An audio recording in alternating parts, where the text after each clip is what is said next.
Thank you very much, everybody. Please, this is such an honor. This is please be seated.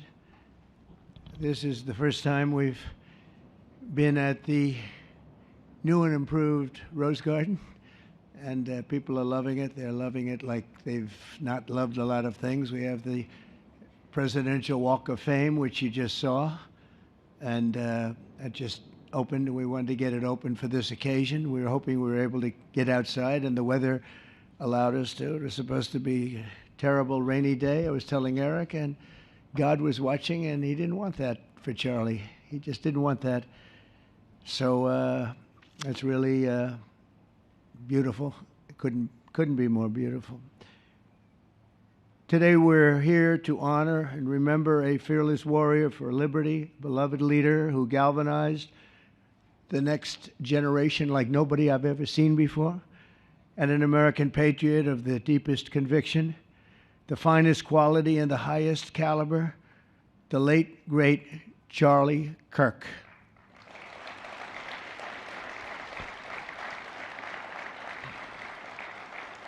Five weeks ago, our nation was robbed of this extraordinary champion. He was a champion in every way. I got to know him so well.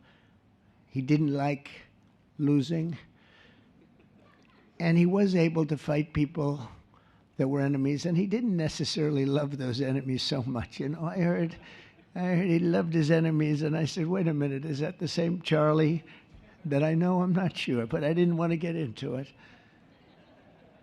But it was a horrible, heinous, demonic act of murder.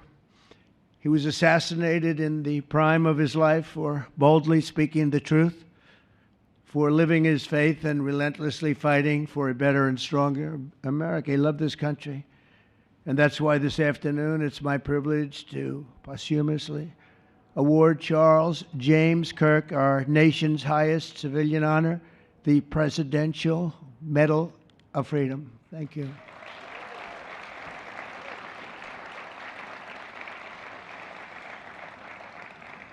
As you know, only hours ago, I returned from a very historic trip to secure peace in the Middle East. People said that couldn't be done. Charlie felt it could be done.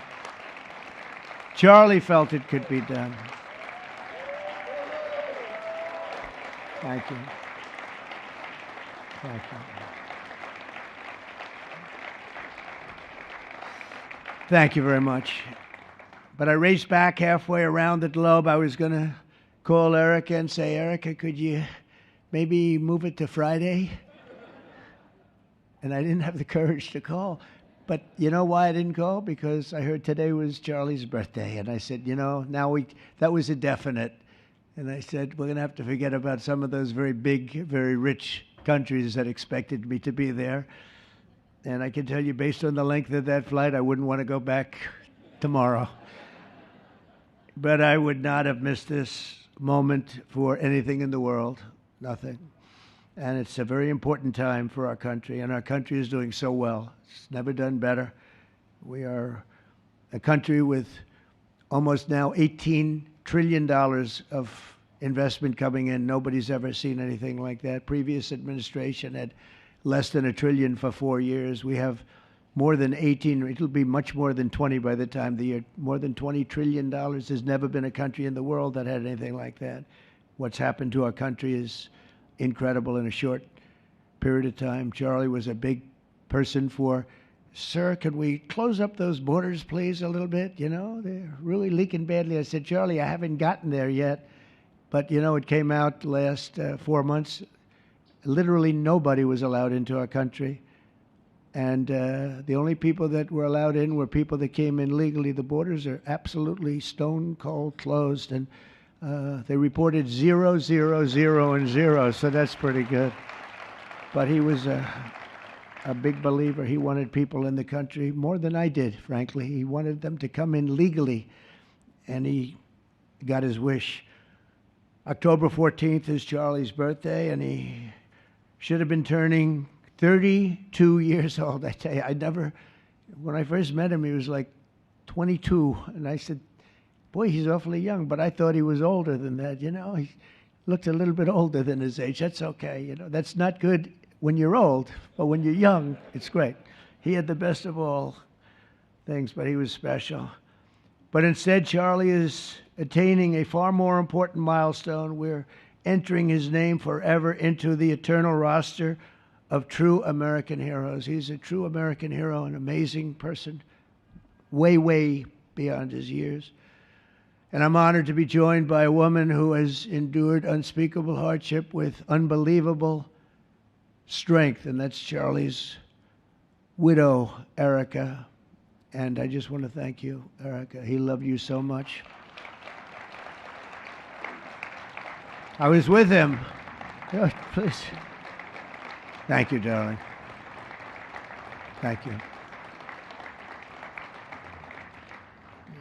I was with him before I met Erica, and he told me he was going to get married. He said, "You won't believe how beautiful she is." I said, "Well, then now that I meet her," he's right. But then he also said, "And you know what? She's like the smartest person I know." See, they do go together on occasion. Not often. Not often. But on occasion they go together. But he was in love with you. He was deeply in love with you. It's great. Erica, your love and courage have been an inspiration to all of us, and we will always be here for you, and we're always going to be here for your gorgeous, beautiful children. And we'll never forget what your family has sacrificed for our country. Man loved our country. When things were going badly for our country, he was so, as you know, angry. He would get angry because he said it doesn't have to be that way. We're also pleased to be joined by an incredible group of Charlie's friends, very powerful friends, actually, and some not so powerful, and they're actually better people, okay? I know them all. They're the less powerful ones. I have to tell you that, all of you power guys down here. The best ones in the group are the ones that are less successful, but that happens too. No, they're all great, and they're here. And let's start with Erica's father. Where is Erica's father? Where are you? Where are you, Dad? Oh, look at him. Wow. I want to get a hat like that, too. I like that. How are you? Nice to see you again. Thanks as well to Vice President J.D. Vance, who's been fantastic. J.D., thank you very much. Great. Doing a great job. Did a great job on Sunday with George Slopadopoulos. I thought put him away pretty good. Second lady, who's a phenomenal woman, Usha Vance. Thank you very much, Usha. Thank you very much. Great woman. President of Argentina. He wanted to be here. That's Argentina's a serious flight, right? And he's become a superstar, and he's doing amazing things. He's a MAGA person, but it's make Argentina great again. That's what he does, right? And I want you to stand, please, Javier Milei. Doing a great job. Thank you very much. Many members of my cabinet are here. Just about all of them are here. I won't go into every single one of them, but I'll announce a few of the people that have really turned this country around and helped me. Incredible people. Speaker of the House, Mike Johnson. Where is Mike? Mike, what a job you're doing, Mike. What a job you're doing. And I watched you this morning, and you're in there trying to say, look, just let the country open. Everything will be fine. We're dealing with some radical left lunatics. And I just wish Charlie was here to fight us. I think the fight would have been over already. He would have had a march on the Capitol by people whose average age is about 21, because there's nobody that had that relationship with young people. Right, Mike? So thank you, Mike, for being here. House Majority Leader Steve Scalise. Steve, thank you very much. A brave guy and a friend. House Majority Whip, another terrific man, Tom Emmer. Thank you, Tom. Senate Majority Whip, John Barrasso. John, thank you very much. You have all these senators. I'm going to get in trouble. I'm not going to read all their names. I'll be reading all day. We'll be talking about Charlie in about 45 minutes from now. We can't do that. So all of the senators, there's so many of you. Thank you very much. I do want to thank Senator Thune for doing a terrific job. He's really been leading properly. Do you agree, Mike? The team, the two of these guys have been fantastic. So to Senator Thune, I want to thank you very much. Incredible job. I watched him this morning, and he was out there pounding them this morning on television, too. And John Barrasso, thank you for the work you've done, and congratulations on your success. But I want to thank you all and all of the Congress people that are here. And I see we have our Attorney General here, and you are doing a fantastic job. Thank you very much, Pam. Thank you. Thank you very much. We have everybody. Wow, that's incredible. Okay, I'm not going to do any more. I'm going to be here too long. But I just want to thank you. Have given him such support, but he always gave you such support. That's why you're here. And very unusual. Charles James Kirk was a visionary and one of the greatest figures of his generation. He was truly an amazing figure and growing leaps and bounds. He knew that the fight to preserve our heritage is waged not only on the battlefield and in the halls of power, of which we have tremendous power here, including the head of a place called war. We call it now war. We had defense. We had our Secretary of Defense. Now we have a Secretary of War. And somehow I think it's more emblematic, and hopefully we'll never have to use war, but the fact that we're ready is very good. Peace through strength is very important, but also in the hearts of our nation's youth. That's where Charlie rode strongest. At age 18, that insight inspired Charlie to found the organization that ultimately touched the lives of millions and millions of people, and so many young people that nobody's ever seen anything like it, frankly. Turning Point USA. It's amazing, and it's actually bigger now. It's become bigger in the last few weeks than Charlie ever thought. I think his end vision in many years from now would have been just a fraction of what it turned out to be in a couple of weeks, right? It's amazing. With hard work and joyful spirit and endless enthusiasm and determination. And he did have great enthusiasm. You know, I always say you need enthusiasm to be successful. He had great enthusiasm. Charlie grew Turning Point into the largest conservative youth organization in the entire country. He forged a personal bond with countless young conservatives. He fought for free speech, religious liberty, strong borders, and a very strong and proud America. In everything he did, he put America first. He really put America first.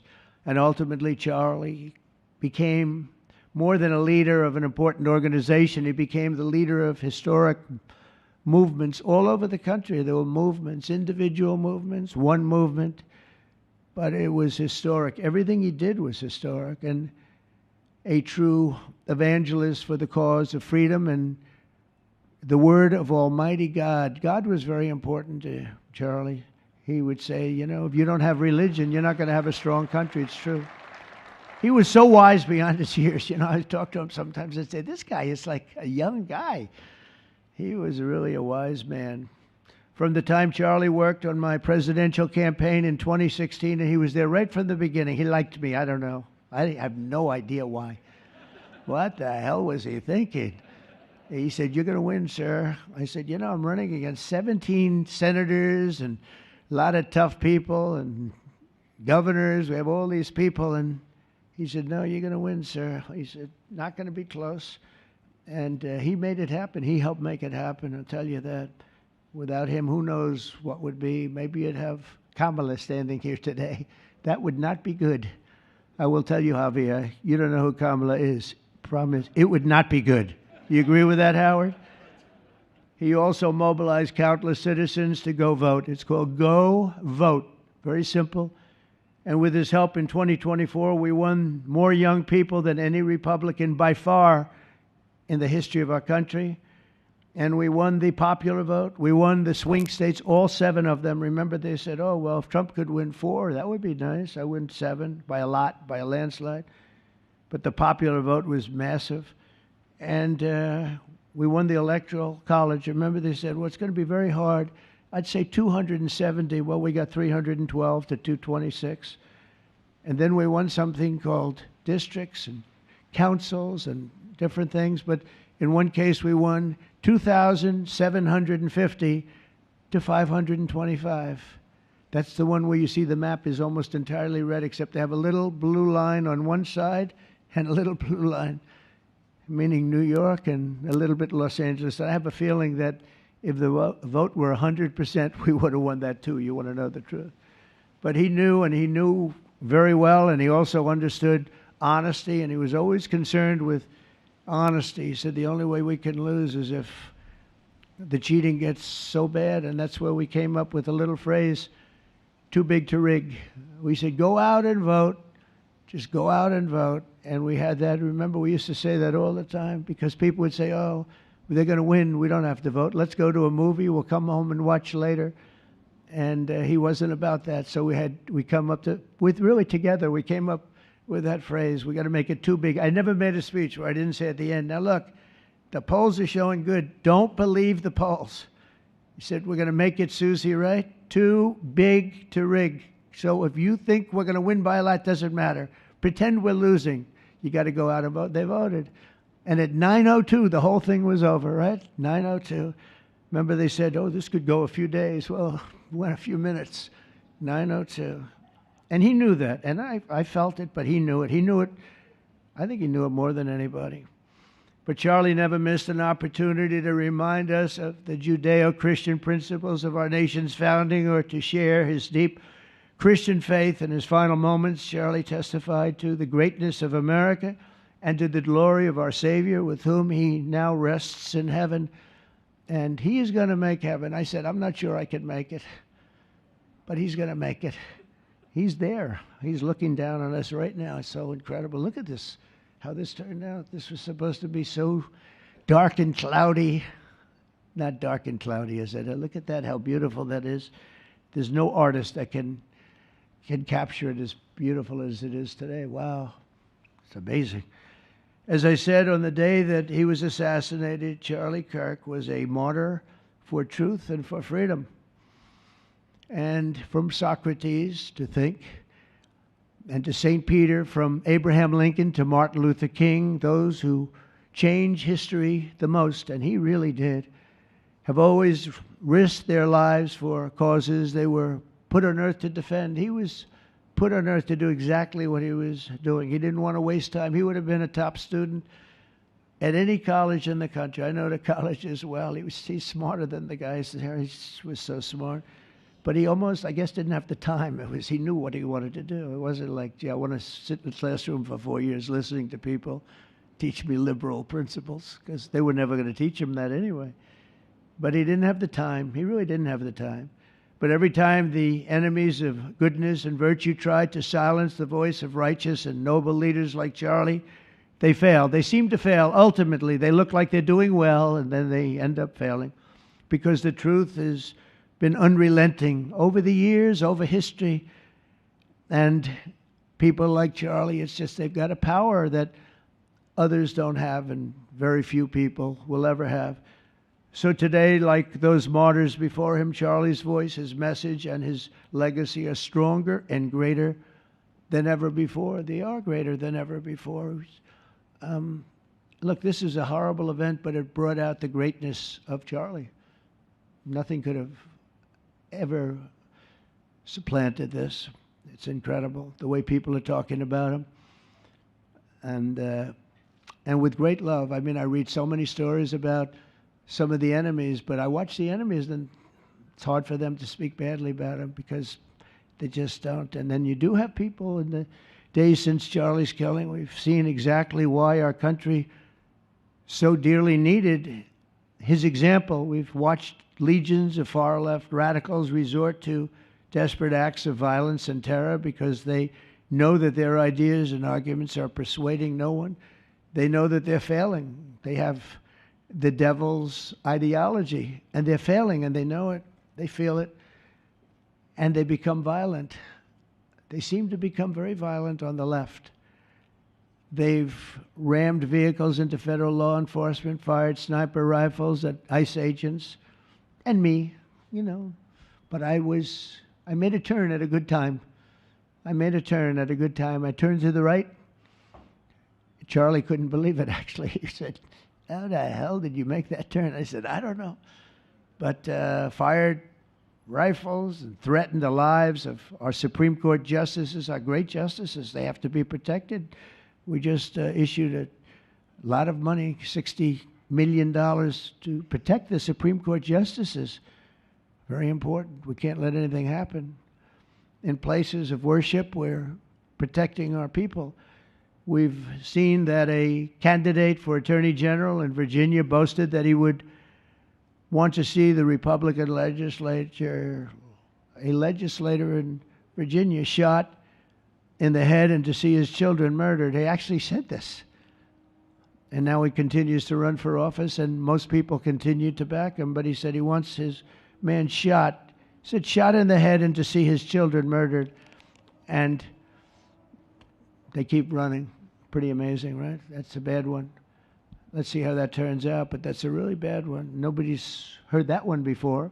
Especially in the wake of Charlie's assassination, our country must have absolutely no tolerance for this radical left violence, extremism, and terror.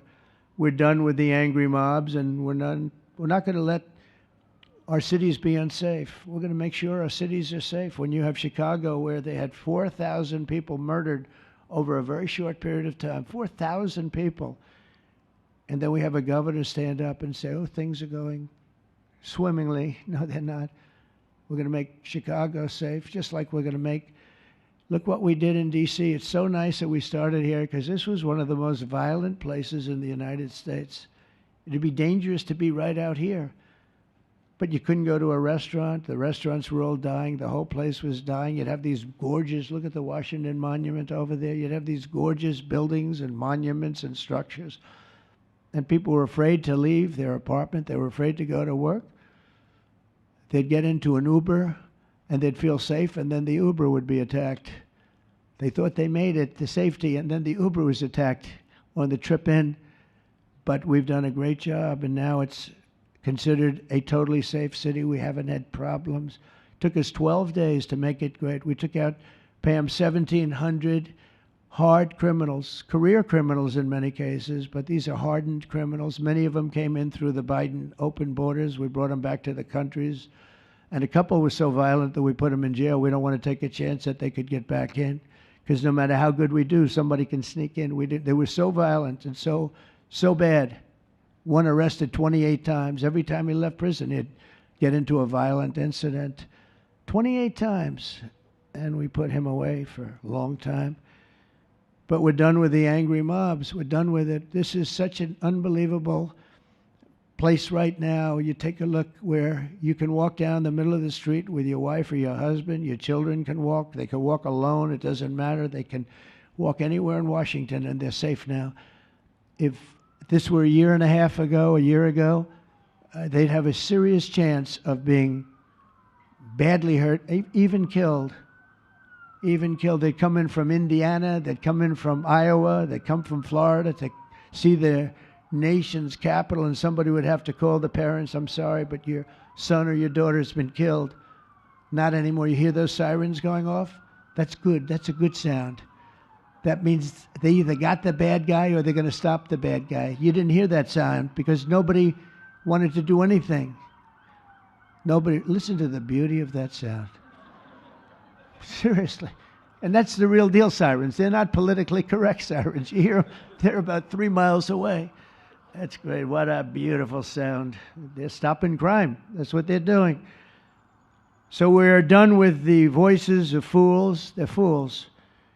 And death threats, and we're going to make our cities safe. And I thought it was Charlie's, one of his biggest dreams was that. He couldn't believe it. Chicago's going to be a great city again. We've already, we sent people in there 6 months ago, and this governor said, well, crime is down. Yeah, that's because we had the FBI in there for 6 months, just preparing it for the bigger surge. And they've done a great job, the cash and the FBI. They've done a great job, and they love doing it, They love being able to do it. They were restricted from doing it. They couldn't do anything. And now they're totally unrestricted. All they have to do is stop crime, and they're doing it. By the way, Memphis, as you know, you heard they went in about a week ago, one of the most dangerous places in the country, really in the world. It's not just the country. They have very few cities that would compare to some of these cities. You go to Afghanistan, you say, oh, that's unsafe. Well, the crime numbers are much better than the crime numbers in places that we have. So Memphis, I understand, is doing unbelievably in 1 week. It's like a different place. And this took 12 days, and then after that, we just perfected it. But after 12 days, we had good safety here. After 1 month, it's like, it's really amazing. And by the way, restaurants are booming. Restaurants are opening up. The big problem we have, you can't get into a restaurant in D.C. anymore. So they're opening up. It's a beautiful thing to see. It's called safety. It's called law enforcement and letting them do their job. And that's why I said last month that I have directed the Attorney General and the Department of Homeland Security to confront the very real threat of left-wing terrorism in our country. It's a real threat. Not when you confront it, it's not, because they're not brave people. In fact, they're cowards. When you confront them, they immediately fold. You have to see them fold. You have to see them crying. They fold. But it includes dismantling the networks that fund them and finance them, and we're finding out who those networks are. We already know quite a few of them. When you see these violent incidents and then you see people holding this gorgeous sign with beautiful wood, beautiful cardboard, wood, everything's perfect paint job, and they're all the same, there are thousands of them, you know that they weren't made in the basement out of love. They were made by anarchists, and in some cases wealthy. I'll probably find some of my nice friends that are up there being so nice to me, especially lately. They're being very nice. But it surprises you who they may be, and you almost wonder why would they do it? But they're hurting our country, and we're really taking it back one by one. If we didn't go into Los Angeles early on in the administration, the commissioner, the chief of police, Los Angeles, said if they didn't go in, we would have lost our city. Now, they already lost 25,000 houses to fire because they wouldn't let the water come in from the Pacific Northwest, which they should have done. And I said, you better do it. They didn't do it, and we had 25,000 homes where they had no water in their sprinklers, they had no water in the fire hydrants. It would have been a different kind of a thing if they did what they were supposed to do. We had to break in. We broke in and had the water come down. They said for the environment, great, they lost 25,000 houses. It's incredible. But the commissioner said without the federal government and President Trump's intervention, we would have lost the entire city. And we have the Olympics going there soon. I got the Olympics. We have the Olympics. We have the World Cup. And we have, most importantly, we have the 250th anniversary of our country. That's going to be most important. And all of these things are happening. And we're going to have safe cities. We're going to have very, very safe cities. So 1 month after Charlie's death, we still feel the terrible shock and the pain of his loss, like just about nobody I can think of. Charlie Kirk was one of a kind. He was unstoppable. And he really was. Boy, when he had an idea in his head, he would call me, sir, please, you haven't done it yet. I said, Charlie, relax. Just relax. He didn't relax. He'd call me the next day again. It got it done. But he was like indomitable and always will be. He's really irreplaceable. Nobody going to replace him. But they're going to do great. But you can't replace that kind of person and that kind of talent, frankly. The word talent is an important word, but that kind of talent. So we hold his memory in our hearts forever. Every single day of this administration, we will continue to carry out the mission for which he lived, and he really did. He lived for this country. He lived for his wife and his family, but he lived for this country too. In Charlie's honor, we will continue like we have been to fight, and to win. We're going to win so much.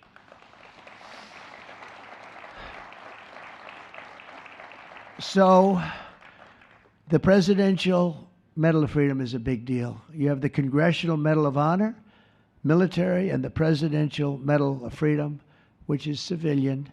And the Presidential Medal of Freedom is a really big deal. Very few people get it. Very few people, frankly, qualify. It's a decision of the president, but it's a qualification that's a very hard one to get. And I would like to ask, if I might, the military aide to read Charles James Kirk's citation for the Presidential Medal of Freedom. Thank you very much. Thank you.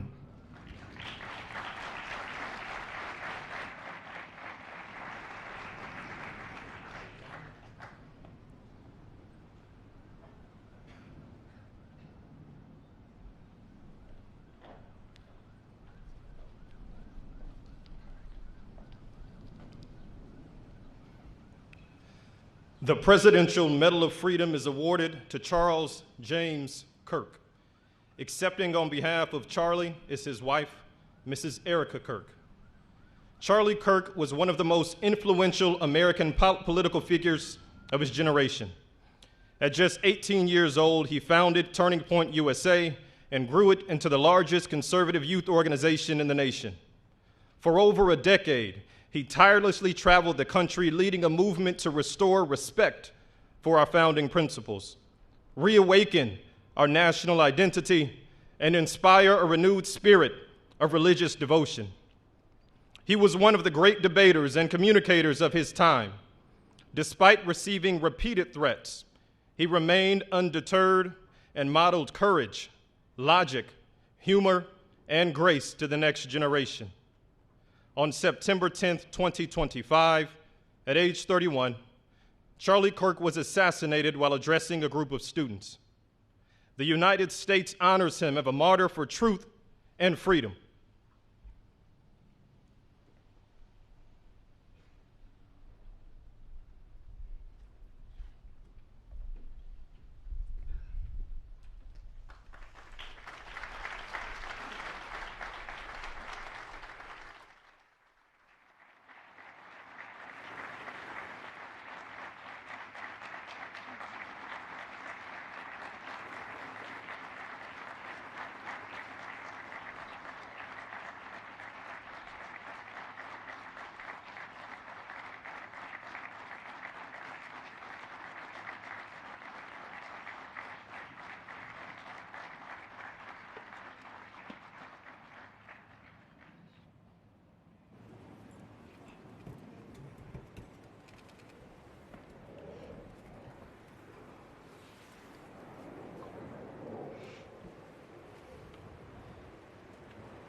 Thank you, Mr. President, for honoring my husband in such a profound and meaningful way. And thank you for making this event a priority amid the peace process in the Middle East. Thank you.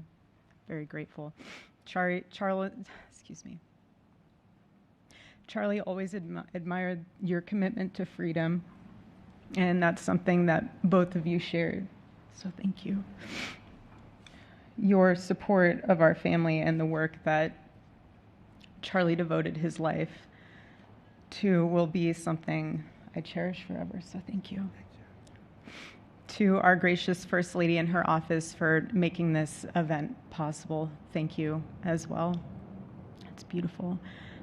To Vice President and the lovely Usha Vance, your friendship has been an unbelievable encouragement. Thank you. And to all our friends and family that are here and watching from all around the world, thank you for loving us. Thank you for praying for us and for believing in what Charlie believed in. And to our Turning Point USA staff and the Charlie Kirk Show staff, we love you more than you could ever know. And to the Turning Point USA chapters that are watching all across America right now, you are the heartbeat of this future and of this movement. Everything that Charlie built, you guys are the legacy holders of that. You are living proof that his mission did not die with him. It lives through you. And Charlie always said the next generation will decide whether freedom endures. And because of you, I know that freedom will endure. It will. And today we're gathered not only to celebrate Charlie's birthday, but to honor a truth that he gave his entire life to defend, and that's freedom. The very existence of the Presidential Medal of Freedom reminds us that the national interest of the United States has always been freedom. Our founders etched it into the preamble of our Constitution, and those words are not relics on parchment. They are a living covenant. The blessings of liberty are not man's invention, they are God's endowment. Charlie lived for those blessings, not as abstract words, but as sacred promises. He used to love to journal about this topic all the time, and with such a heart postured of gratitude. And he believed that liberty was both a right and a responsibility. And he used to say, freedom is the ability to do what is right without fear. And that's how he lived. He was free from fear.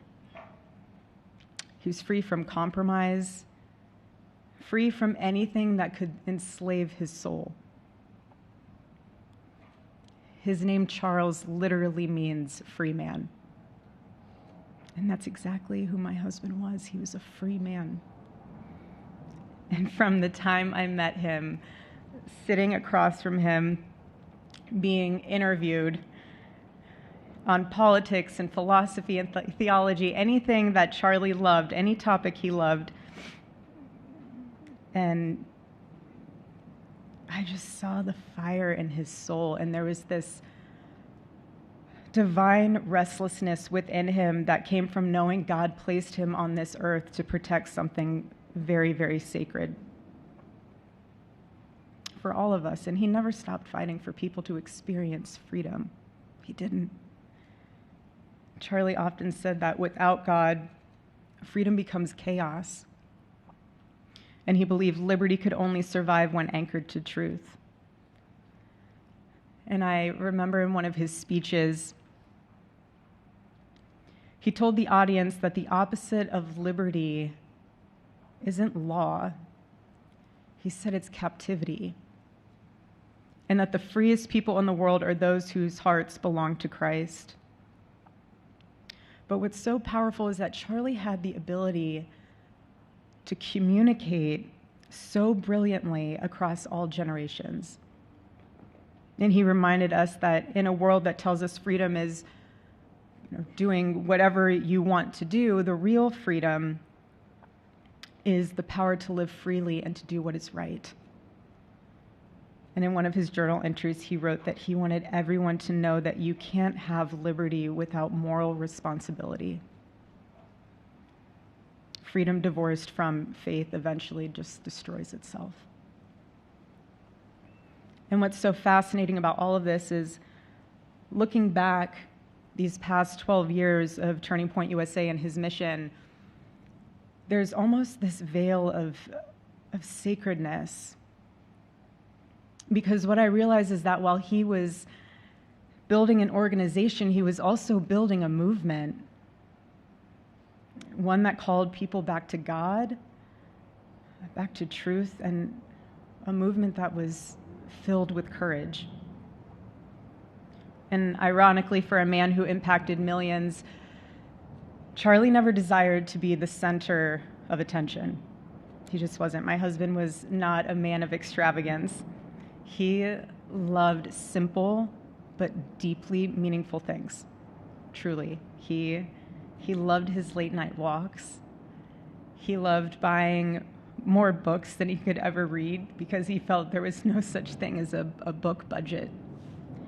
And he loved being able to read to our kids the same bedtime story on repeat because he knew it was their favorite. But to him, that was special.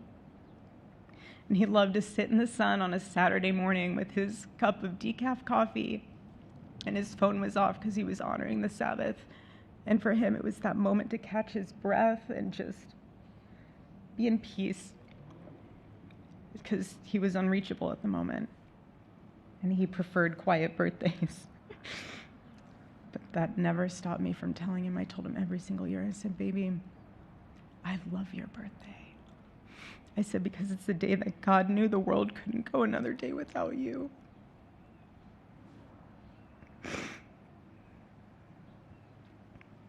And so the rhythm of our usual birthday celebration for him was mint chocolate chip ice cream. He only had it twice a year, on his birthday and 4th of July. It's just, and then after that, it was back to work as usual. But last year, his one birthday wish was to see the Oregon Ducks play the Ohio State. And they won. Oregon won that night. And it was by far one of the most memorable nights of his birthday experience of his life until today. And so, honestly, President Trump, I have spent 7.5 years trying to find the perfect birthday gift for Charlie. And it's so difficult. And those of you that have spouses or loved ones, you know how difficult it is sometimes to buy a gift for someone that you love, because he wasn't a materialistic man, so that also did not help. But now I can say with confidence, Mr. President, that you have given him the best birthday gift he could ever have.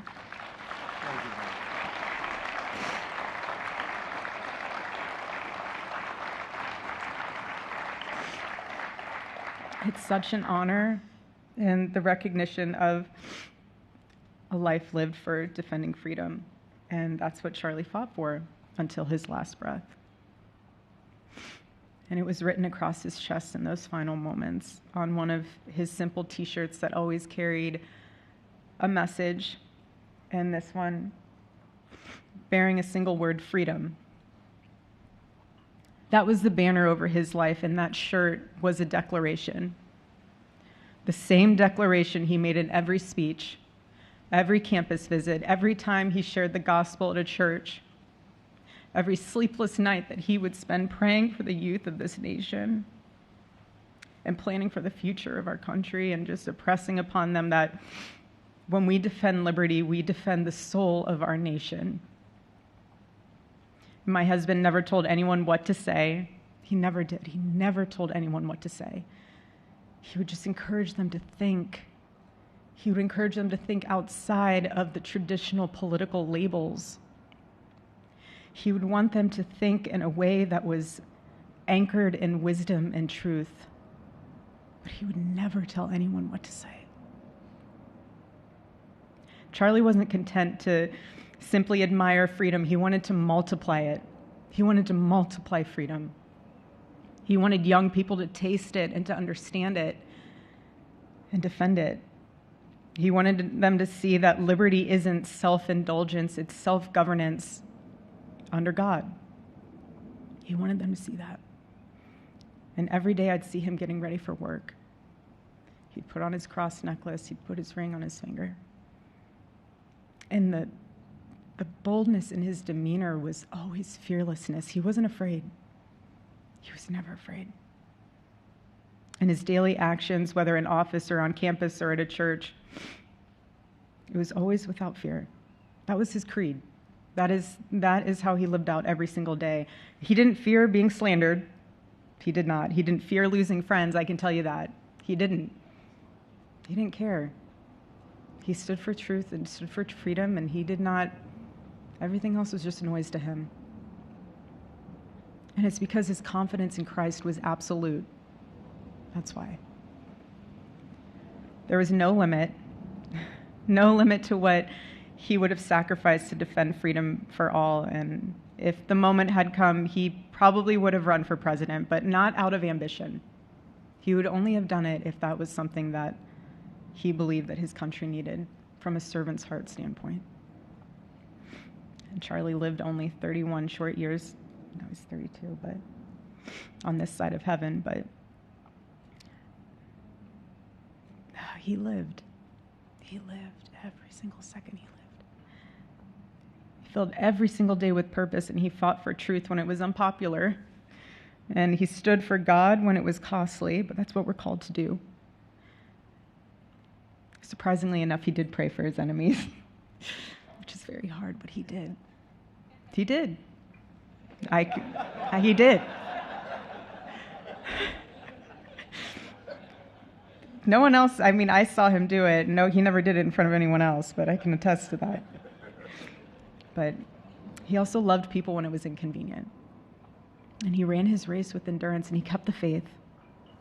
And now he wears the crown of a righteous martyr. And for me and for our children, the truth really steadies our grief, because heaven gained what earth could no longer contain: a free man made fully free. To all watching, this is not a ceremony. This is a commissioning. And my message is simple. I want you to be the embodiment of this medal. I do. I want you to free yourself from fear. I want you to stand courageously in the truth. Listen for the still, small voice of God.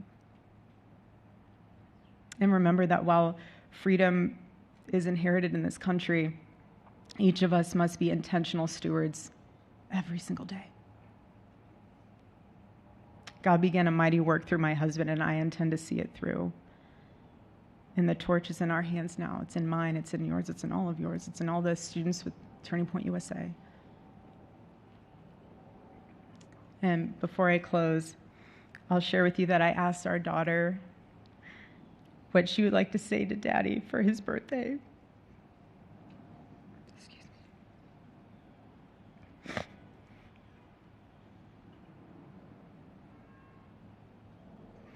She said, "Happy birthday, Daddy. I want to give you a stuffed animal.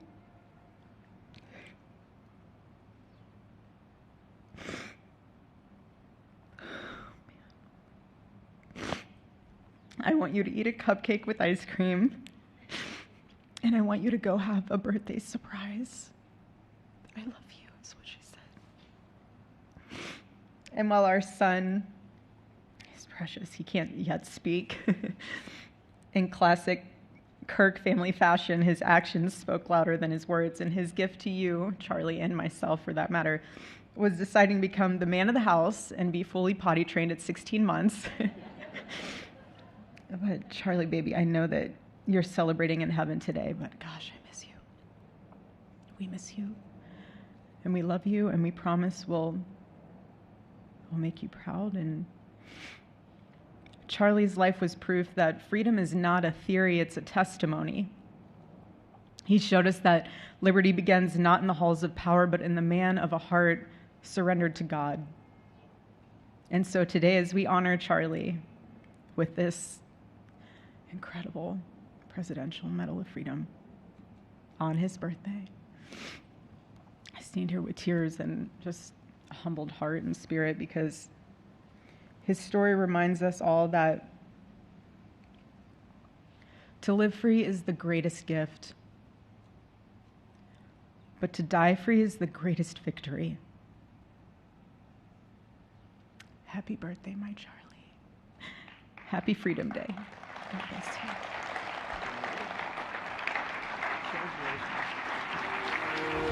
you.